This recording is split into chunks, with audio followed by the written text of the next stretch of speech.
안녕하십니까. 강희롱의 클로즈업입니다. 부채도사로 유명했던 개그맨 장두석이 하늘나라로 떠났습니다. 오늘 오전 서울 여의도 성모병원에서 발인식이 있었습니다. 8, 90년대 꽁트 코미디 프로그램에서 동고동락하며 안방 시청자들에게 즐거움을 나눴던 선후배 동료 희극인들이 애도했습니다. 어제까지 한국방송코미디언협회 김학래 회장을 비롯해 최양락, 편현숙 부부, 이마룡, 이용식, 엄용수, 김종석, 유재석, 신동엽, 이희구, 안수미, 이용근 등 수많은 희극인들이 슬픔을 달랬습니다. 연예 관계자들이 보내온 근조 화환도 빈소 앞에 도열해 고인이 가는 길을 지켰습니다. 저도 어젯밤 빈소를 찾아 직접 조문을 다녀왔습니다만 오랫동안 소통 없이 단절된 삶을 살았던 안타까움에도 많은 동료들이 빈소를 지켜 떠나는 길을 외롭지 않게 했다는 생각이 들었습니다.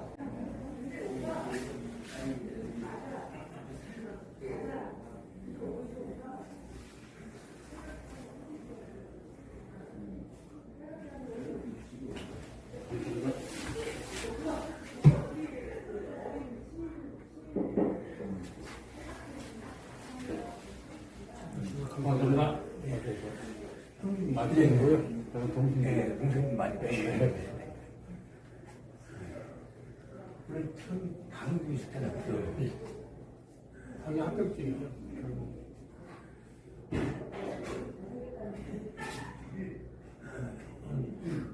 원래 워낙 없어가지고 알았으면 동네를 갔을 텐데 각별했으니까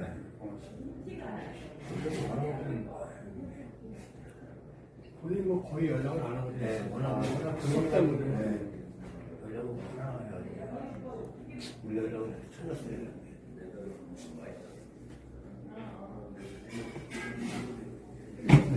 감사합니다.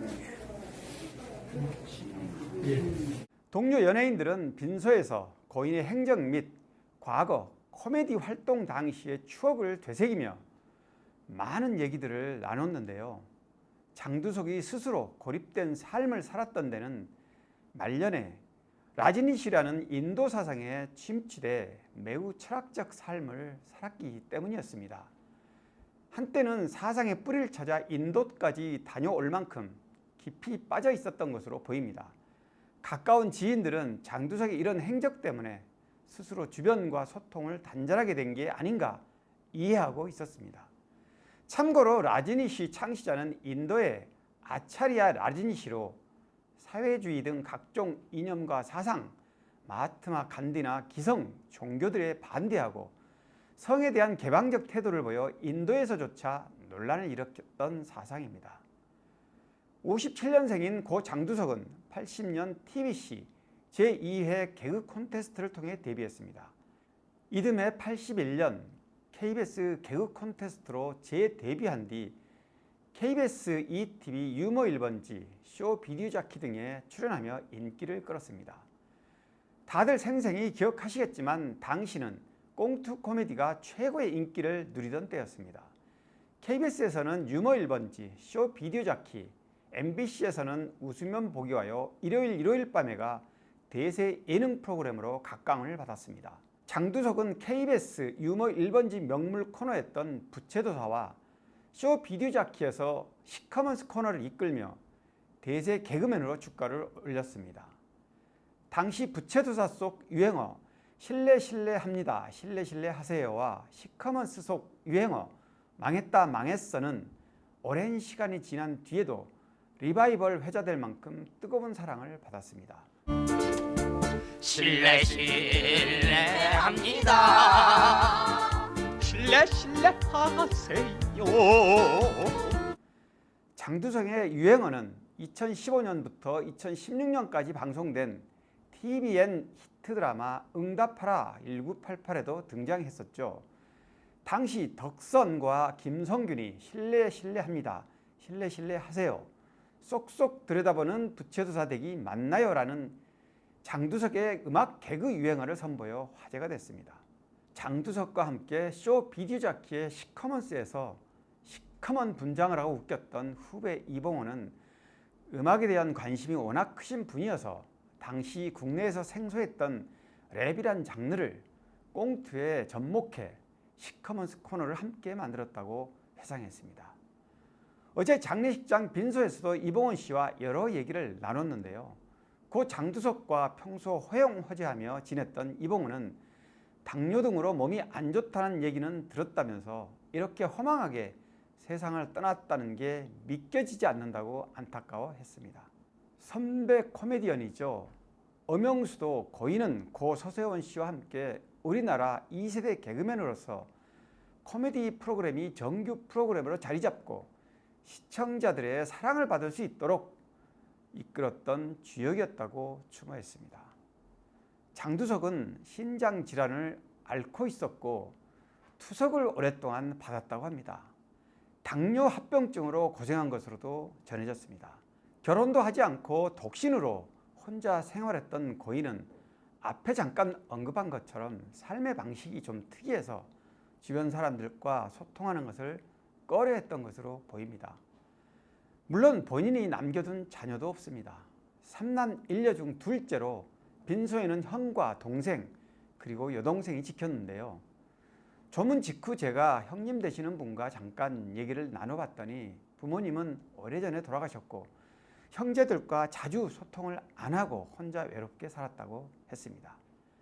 건강이 크게 악화되기 전까지는 자신의 주특기인 음악을 활용한 라이브 카페를 서울 용산에서 운영하기도 했습니다.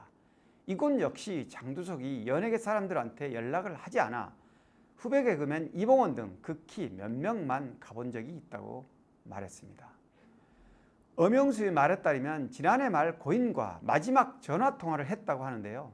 당뇨가 심해 한 번은 길을 가다 쓰러졌는데 일어나는 게 힘에 부쳐 한참 동안 누워 있었다고 하고 통화 당시에도 지금은 몸이 안 좋은 상태이니 기운 좀 차리면 다시 통화하자고 말할 만큼 힘들어했다고 전했습니다. 엄영수가 건강을 빨리 회복해서 다시 코미디를 해야 하지 않느냐고 물으니 장두석은 이제 나이도 먹었는데 나가봐야 뭐가 되겠느냐고 했다면서 결국 악화된 건강이 미래에 대한 희망과 용기마저 잃게 한 게 아닌가 안타까워했습니다. 장두석은 개그맨들조차 인정하는 엄청난 재주꾼이었습니다. 사진 찍는 취미를 활용해 후배들을 모델 삼아 작품 같은 사진을 많이 찍었습니다. 손재주도 좋아 방송 꽁트 코너에 필요한 소품까지 뚝딱 만들어줄 정도였습니다. 음악적 재능은 개그맨 선후배들이 모두 인정하는 부분입니다. 실제로 대학 시절부터 기타를 둘러매고 포크송을 많이 불렀고 개그맨 데뷔 후엔 노래를 접목한 꽁트를 많이 선보였습니다. 음반을 내고 가수로도 활동했습니다. 개그맨으로 한창 전성기를 누리던 90년대에 가수로 전향해 사랑한다 해도 오늘 밤에 초이스 등의 앨범을 발매한 바 있습니다. 2011년부터 2013년까지 3년간 SBS 주말 라디오 유쾌한 주말 장두석입니다를 진행하기도 했습니다. 방송에서는 11년 전인 지난 2013년 채널A 그때 그 사람 코너에서 명상 전도사로 살아가는 근황을 전한 것이 마지막이었습니다. 고 장두석은 오늘 발인식을 마친 뒤 파주 통일로 추모공원에 안장돼 영면에 들어갔습니다. 삼가 깊은 조의의 말씀을 드리고 고통 없는 세상에서 영원한 안식을 누리시기 바랍니다. 다시 한번 고인의 명복을 빌겠습니다. 강희롱의 클로즈업 여기까지입니다. 고맙습니다.